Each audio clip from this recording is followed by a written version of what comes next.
So with Alex Jones, the goal with him was what? Just to bankrupt him?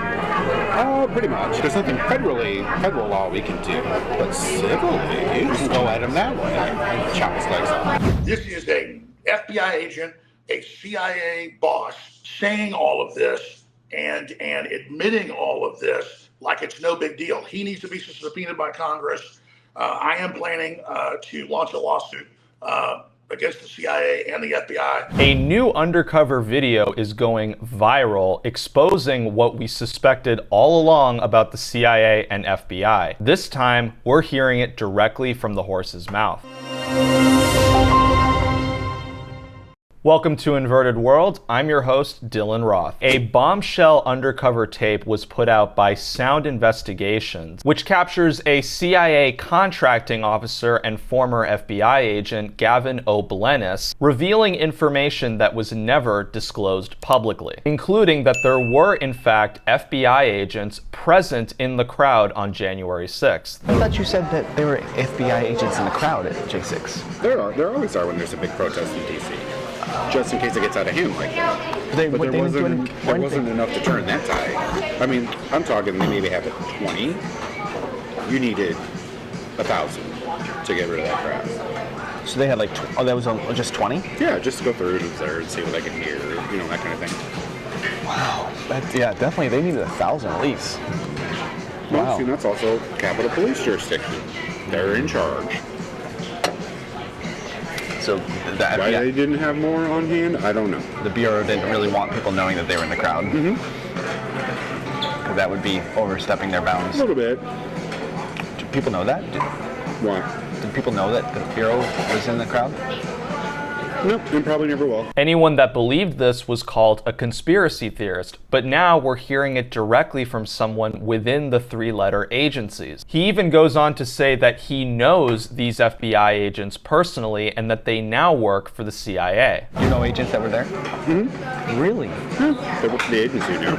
This isn't the first time that someone in a mainstream institution revealed the truth about January 6th. 2 years ago, in a Project Veritas video, a Pulitzer Prize-winning New York Times journalist Matthew Rosenberg also admitted that there were FBI informants at the Capitol. Project Veritas went out and honey-trapped the guy, apparently. Videotaped Matthew Rosenberg talking in private. Now, we have mixed feelings about those kind of tactics, but it's kind of fascinating what Matthew Rosenberg says when he doesn't think people are listening. Like, I think you could tell how much fun we had on January. Oh, that's great. Are you allowed to have that much fun on January 6th? Aren't you supposed to be mourning? I know. So if you're traumatized.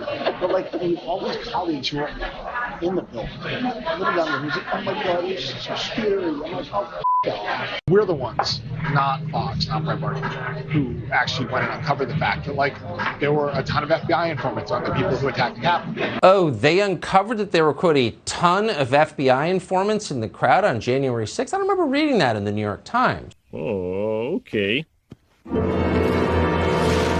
And you probably won't be hearing from the New York Times or any mainstream media outlet for that matter about this news story. For the first time, we're hearing it from someone in the CIA. And what can I say? I'm not surprised, given the amount of evidence that shows it wasn't just ordinary Trump supporters that broke into the Capitol. You have dozens of patriots on that day who didn't even enter the Capitol, just may have had a hotel room in DC that day, and yet were put into solitary confinement without trial. However, the one person among several who were instigating violence, Ray Epps, was barely investigated. Tomorrow, we need to go into the Capitol! Into the Capitol! What? No! We are going to the Capitol, where our problems are. It's that direction. Please spread the word. And all he got in the end was a slap on the wrist. A year of probation, while there are still non-violent political prisoners from J6 awaiting trial. But before we go down a January 6 rabbit hole, the story with Gavin O'Blennis doesn't end there. He also explains some of the techniques that the CIA employs through the use of fake social media accounts in order to entrap and potentially arrest political opponents. As long as the Bureau is able to progress far enough to be able to put pro-lifers in jail whenever they want. Yeah. You think that's on the agenda? We can You can kind of put anyone in jail if you know what to do. How? You set them up. You create the situation to where they have no choice but to act on their impulse. And once they act on that impulse, then we call that entrapment. It's a fine line. Does the Bureau practice entrapment a lot? We get really close. Not officially. No. We get as close as we can. We get as close as we can to it without doing it. So they can entrap some of these pro-lifers into doing things that they don't. Depending, yeah. We call it a nudge. A nudge. A nudge. Sometimes you just gotta give them a quick little, just to see what happens, right? And how does that happen? You put a post out there, or you have someone fake profile say something that triggers, that we know is going to trigger them, right? Like we already know your history. If we're to that point, we already know everything about it. So we're like, oh, this will piss them off. Oh. Sometimes you light the fuse and just wait for it to follow, right? Like a rally. Like a, so when a rally happens, that's sometimes the Bureau behind it? Yeah, sometimes. Nothing like putting out a fake social media thing to like really get people mad. Oh, it's fake news. Sometimes it's it's not fake.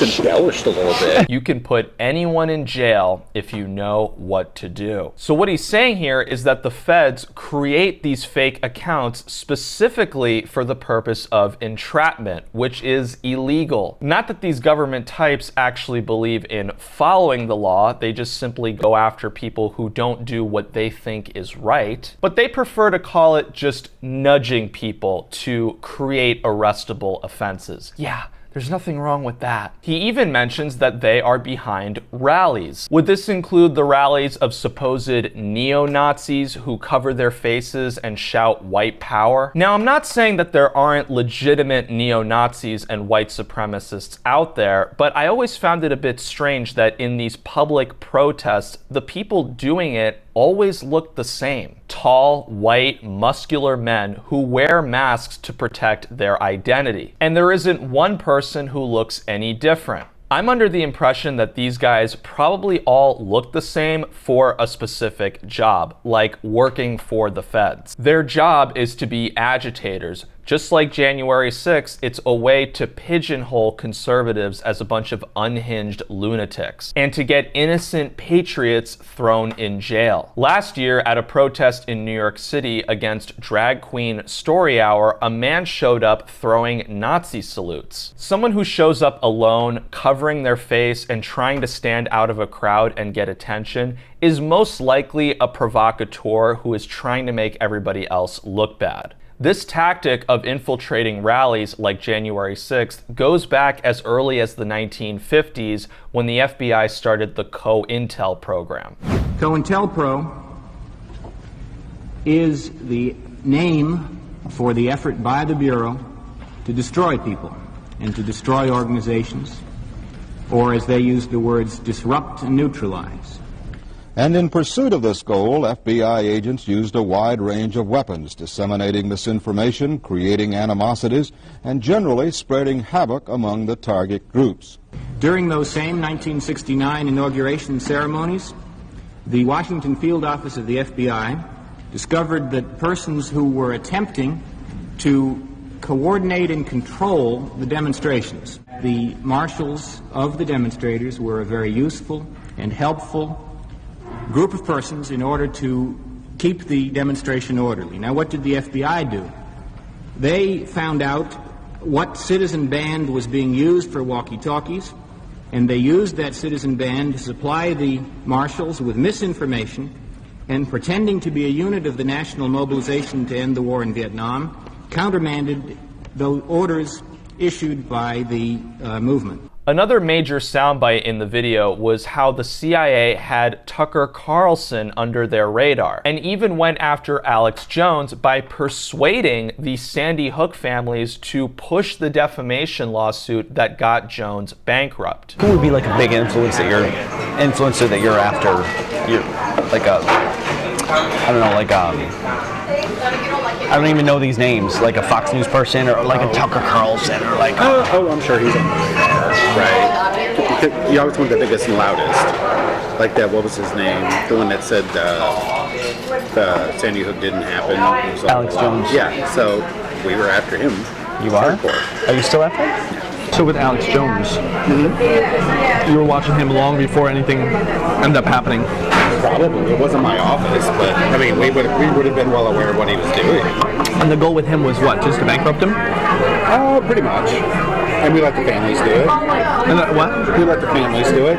Were they encouraged to do that by the Bureau? Like nudged? We don't encourage people. But like... We just say there's no federal statute being broken. But you do have the option for a civil case. And it's a pretty good case. Nice. In our opinion. So, that makes so much sense. I have a cousin who's a lawyer.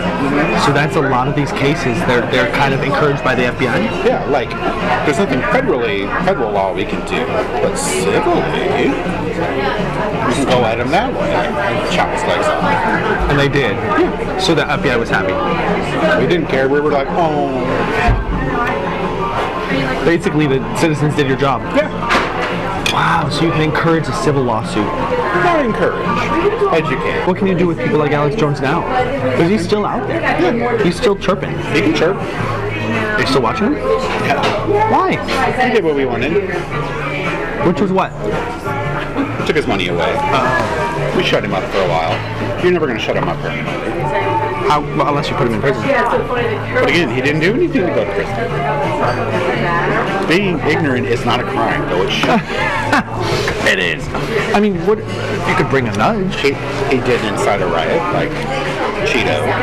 He didn't encourage people to go shoot people. He didn't do anything. Did you hear that? Let's chop his legs off. This confirms that there was indeed a coordinated effort to take down Alex Jones over something that he said 12 years ago, which the media took out of context, and he even apologized to the families multiple times that Sandy Hook was 100% real. And you notice how he was being sneaky. We weren't encouraging, we were educating the families that they can sue Alex Jones if they want to. This is exactly what political persecution looks like. Here's a guy saying things like, being ignorant isn't a crime, but it should be. He didn't incite a riot like Cheeto. So is the CIA hiring politically neutral people? No, they're hiring people that want to carry out the agenda of going after conservatives and those who expose the deep state. This is some incredible reporting by Sound Investigations. Elon Musk responded right away and called it disturbing. And now Alex Jones has confirmed that he will be suing the CIA and FBI using this tape as evidence. This is a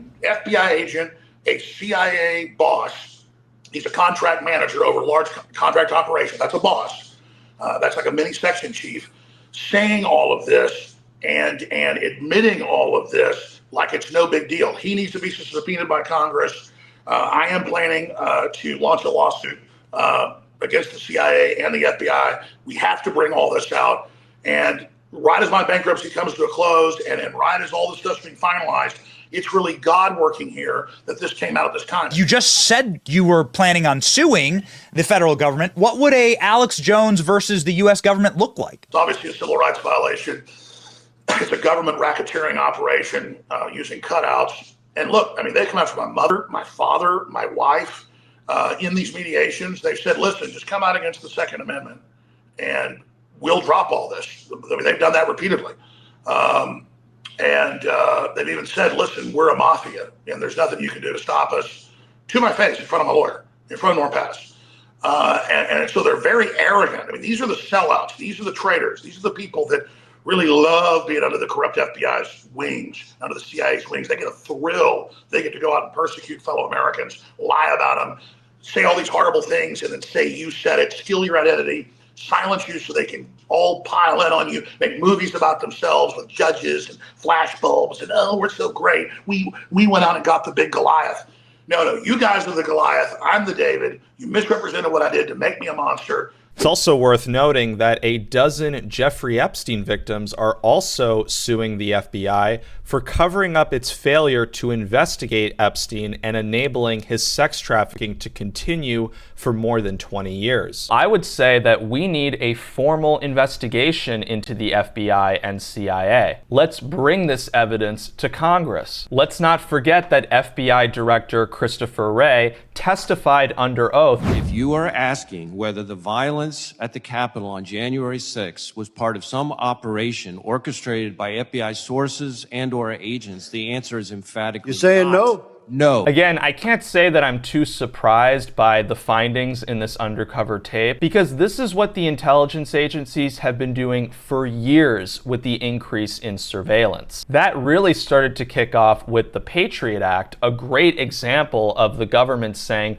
we're only spying on terrorist organizations because of 9/11. Now it's being misused to spy on all US citizens. The CIA is still widening their surveillance program today with this recent crackdown on fentanyl trafficking. When it talks to CIA is looking to utilize a tool that they've used after 9/11 that allowed them to spy on foreigners without a warrant. Now the intelligence agency wants to expand those powers when it comes to their fight against fentanyl. CIA is trying to persuade lawmakers on Capitol Hill to give the intelligence agency access to monitor foreigners suspected of trafficking fentanyl into the U.S. For the past year, the CIA has been pushing Congress to reauthorize Section 702 of the Foreign Intelligence Surveillance Act, or FISA, which would allow the CIA to conduct warrantless eavesdropping on foreigners with fentanyl ties. Yep, all that surveillance is just for your safety, like they always say. You know what would actually curb the fentanyl crisis? I don't know, maybe doing something about the border instead of spying on all of us. Maybe think of more ways to deport criminals instead of betraying American citizens. As Rahm Emanuel, the former chief of staff to Obama, once said, never let a serious crisis go to waste. Let's not forget Operation Mockingbird, a large-scale program that began during the Cold War, which was designed to manipulate the news media and Hollywood for propaganda purposes. Do you have any people being paid by the CIA who are contributing to a major circulation American journal? We do have people who submit pieces to American journals. Do you have any people paid by the CIA who are working for television networks? This, I think, gets into the kind of getting into the details, Mr. Chairman, that I'd like to get into in executive session. Carl Bernstein wrote an article about Mockingbird around 1975 or 76 in Rolling Stone. And at that point, I think there were some 400 editors, journalists, from all the largest publications. The New York Times had been compromised. High-level people at those journals were working for the agency or had signed secrecy agreements with those agencies, with the CIA, and at CBS, ABC, NBC, high-level journalists. So today, today that's going on. After 75, when it all came out, during the Church Committee hearings, the CIA promised that it would no longer compromise American journalists. It continued the program to compromise journalists all over the world, and today the CIA is the biggest funder of journalism in the world. When you see the same pattern emerging, you have to wonder if these organizations will ever be held accountable. Time and time again, they continue to betray the American people.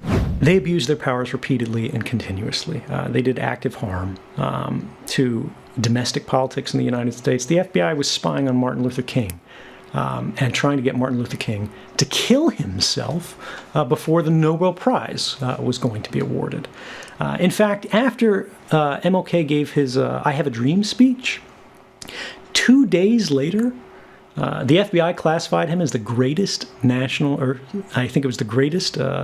security threat in the United States. For those who didn't know, Sound Investigations was the same group that did the Pornhub expose. Those were shocking videos with Pornhub employees on the hot mic admitting some disturbing things about the company. I interviewed the journalist who got that story. Check it out if you haven't already. But this is really a step up, because going after a porn company, which we know is going to be deviant in some way or another, that's one thing. But going into the belly of the beast and exposing the intelligence agencies, that takes some cojones. And it probably helps that you had a little practice. Believe it or not, just to give some backstory, Sound Investigations was founded by Eric Cochran, a former Project Veritas employee. I also used to work with him when I was at PV as an editor.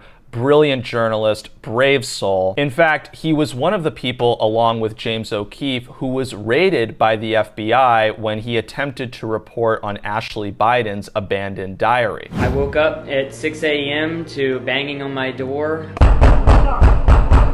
on November 4th, and the first thing I did was grab my undercover camera and open the door, and there was the FBI.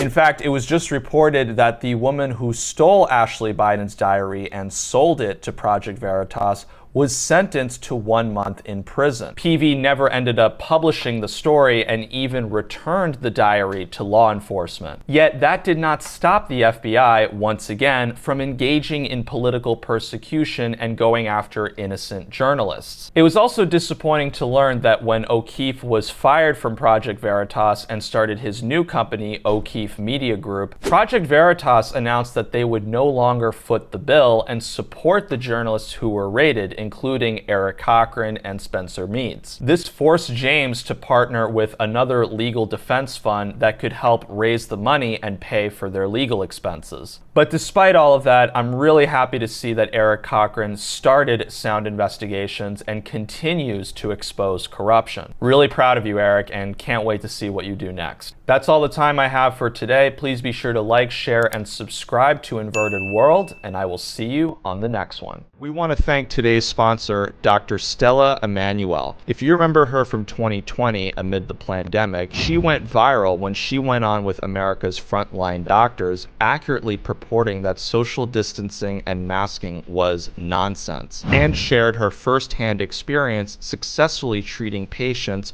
with hydroxychloroquine. And what did they do? Smear her, of course. Well, she was right. Using the code FIGHTERS, you'll get 5% off any of her detox kits, COVID care, and more. Go to drstellamd.com for a list of all her products, and don't forget to use the code FIGHTERS for a discount.